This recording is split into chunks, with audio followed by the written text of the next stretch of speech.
કોંગ્રેસને આપ્યા પછી ભાજપને આપ્યા બધાને જ વોટ આવ્યો તો કોઈ કશું કામ કરવા માંગતા નથી। બધી વાતની સમસ્યા છે, અહીંયા ગટરની સમસ્યા છે, પાણીની સમસ્યા છે। અંકલેશ્વરમાં વરસી રહેલા અનરાધાર વરસાદના પગલે ઠેર ઠેર જળબંબાકારની પરિસ્થિતિનું નિર્માણ થયું છે। હાલ આપણે ઊભા છે અંકલેશ્વરના સંજયનગર વિસ્તારમાં। પ્રતિ ચોમાસાની જેમ આ વર્ષે પણ અહીં જે છે તે ઘૂંટણની ઉપર જે પાણી ભરાઈ ગયા છે, જેના કારણે લોકોએ પારાવાર મુશ્કેલીનો સામનો કરવાનો વારો આવ્યો છે। અહીંના જે રહીશો છે તેમાં ભારોભાર રોજ જોવા મળી રહ્યો છે। લોકોના ઘર સુધી જે છે તે પાણી ભરાઈ ગયા છે। ત્યારે આપણી સાથે કેટલાક લોકો છે, તેમની સાથે વાત કરીશું શું સમસ્યા છે અને લોકો કેટલી મુશ્કેલીનો સામનો કરી રહ્યા છે। લોકો આપણે આ ઘૂંટણ સુધી પાણી અહીંયા છે, બહાર છે, એટલે તમે અંદર આવો સંજયનગરની અંદર છાતી સુધી પાણી છે ને આ સમસ્યા દર વર્ષે ઊભી થાય છે।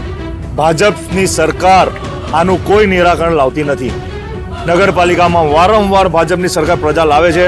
વોર્ડ નંબર 1માં પણ પાણી ભરાઈ જાય છે, વોર્ડ નંબર 2માં પણ ભરાઈ જાય છે, વોર્ડ નંબર 4માં સંજયનગર અને પાછલું વિસ્તાર ગોળખાનાની અંદર એ બે જગ્યા પર પાણી ભરાઈ જાય છે।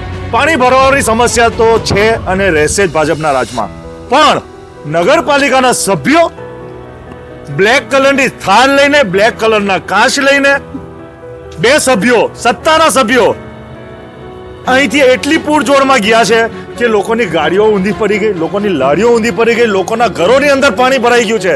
આજે કોઈ સામાન્ય વ્યક્તિ બ્રિજ ઉપર જઈ ને રીલ બનાવે તો પોલીસ જાતે ફરિયાદી બને, જાતે પોલીસ એમને દંડ આપે। આજે અમે અહીંથી પોલીસ સ્ટેશન, પ્રજા અમને કહી રહી છે કે અમારી હાથે પોલીસ સ્ટેશન ચાલો, તો હું એમની જોડે પોલીસ સ્ટેશન જતો છું।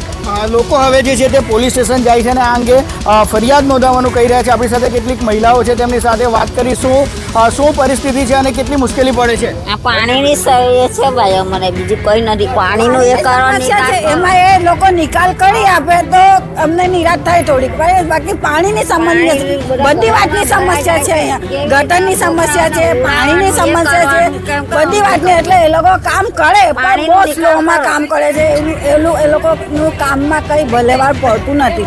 તમને કેટલી સમસ્યાનો સામનો કરવો પડે છે? જો સાહેબ અહીં કેટલા વર્ષોથી પાણી ભરાય છે પણ કોઈ સભ્ય કશું કરવા માંગતા નથી। વોટ તો અમે બધાને જ આપ્યા હતા, પહેલા ભાજપને આપ્યા, પછી કોંગ્રેસને આપ્યા, પછી ભાજપને આપ્યા, બધાને જ વોટ આવ્યા તો કોઈ કશું કામ કરવા માંગતા નથી। ખાલી નામનું રોડ, નામનું ગટર છે, ખાલી ટેન્ડર પાસ કરાવી લીધું, અડધા પૈસા અડપી લીધા અને બેસી ગયા શાંતિ।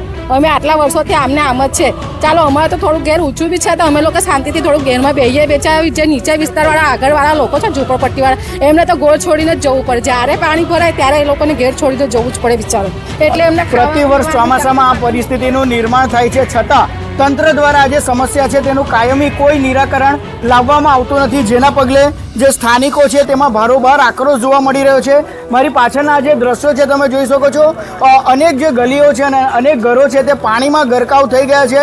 લોકોએ ઘરની બહાર નીકળવું જે છે તે મુશ્કેલ થઈ પડ્યું છે। ત્યારે આ દ્રશ્યો અંકલેશ્વરના વિકાસના ચાડી ખાઈ રહ્યા છે કે કઈ રીતના જે વિકાસના નામે હાલ ચોમાસામાં જ વિનાશ જોવા મળી રહ્યો છે। જય વ્યાસ, કનેક્ટ ગુજરાત, અંકલેશ્વર।